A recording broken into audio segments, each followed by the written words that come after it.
तो कुछ important factors हैं जिसको हमको ध्यान में रखना चाहिए डिविडेंड यील्ड।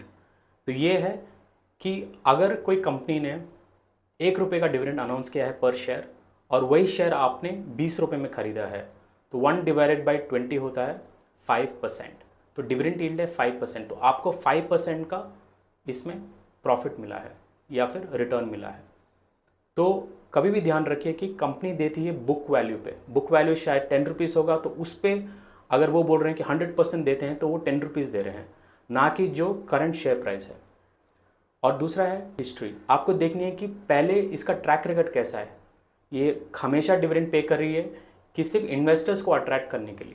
तीसरा है कंपनीज फाइनेंशियल हेल्थ। आपको देखना है इनके बैलेंस शीट में कि कंपनीज के रिजर्व्स कैसे हैं, लोन्स हैं कि नहीं है, क्योंकि अगर अच्छी कंपनी होती है तो ये लोन पे आउट करके बाद में जो प्रॉफिट बनता है वो इन्वेस्टर्स को देना चाहिए। और लास्ट है डिविडेंड पे आउट रेशियो। तो ये भी हमको चेक करना चाहिए कि प्रॉफिट में से कितना डिविडेंड पे आउट हो रहा है, तो इसको बोलते हैं डिविडेंड पे आउट रेशियो। अगर हायर है तो ये भी एक प्रॉब्लम है, क्योंकि फ्यूचर मतलब ये स्ट्रैटेजी कंपनीज की नहीं चलेगी, क्योंकि खुद पे भी कंपनी को इन्वेस्ट करना है, इन्वेस्टर्स को देना है। तो इंडिया में पिछले 5 सालों में कौन सी कंपनीज में अच्छा खासा डिविडेंड दिया है? कोल इंडिया है, आईटीसी है, HUL है, TCS है, इन्फोसिस है। तो ये रेगुलरली डिविडेंड देते रहता है।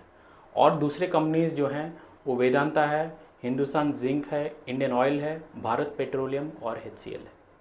तो ये बहुत सारी कंपनीज हैं जो डिविडेंड देती रहती हैं, बट इन सभी में तभी इन्वेस्ट कीजिए जब अभी तक जो हमने समझा है वो सारे फैक्टर्स को कंसिडर करने के बाद में।